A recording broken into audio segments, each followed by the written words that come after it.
আসসালামু আলাইকুম বস, কি ব্যাপার অন্ধকারে বসে আছেন যে? ওয়ালাইকুম আসসালাম। অন্ধকারে বসে না থেকে উপায় আছে নাকি? হঠাৎ কারেন্টটা চলে গেল আর জেনারেটরের লাইনটাও আজকে দিচ্ছে না। এখন তো আধা ঘন্টা ধরে প্রায় অন্ধকারের মধ্যেই বসে আছি। দেখেন আপনার জন্য ম্যাজিক নিয়ে আসছি। ম্যাজিক মানে কি? ম্যাজিক নিয়ে এসেছেন? এই দেখেন।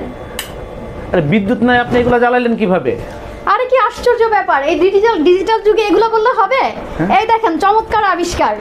রিচার্জেবল ইনভার্টার দিয়ে একটা ফ্যান এবং দুইটা লাইট এবং 5টা ফ্যান জ্বালায় আপনি দেখাতে পারবেন। এই আপনারা তো আমারে ফকির করে ছাড়বেন দেখতেছি।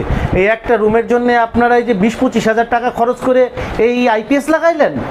আরে কি বলছেন? হ্যাঁ 20-25 হাজার টাকা কেন, 1000 থেকে 1200 টাকার ভেতরেই আপনি এটা কমপ্লিট করতে পারবেন। পাগল হয়ে গেছেন নাকি? 1000 থেকে 1200 টাকায় এই ফ্যানের রুমের হলো 2টা ফ্যান, তারপরে 4টা লাইট জ্বালানো সম্ভব নাকি? জি 1000 টাকা তো একটা ফ্যান আর একটা লাইটের প্রতি মাসে আমার জেনারেটর ভাড়াই দিতে হয়, আর আপনি 1000 টাকা দিয়ে কি করবেন? আসেন তাহলে আপনাকে দেখাই। হ্যাঁ দেখান তো কি করেছেন আপনি। সব সময় স্বচ্ছলতায় প্রমাণতায় বিশ্বাস করে। আচ্ছা দেখান তো কি করেছেন আপনি, আমি একটু এটা দেখি। হচ্ছে আমাদের একটা 12 ভোল্টের ব্যাটারি। এটা আচ্ছা। হচ্ছে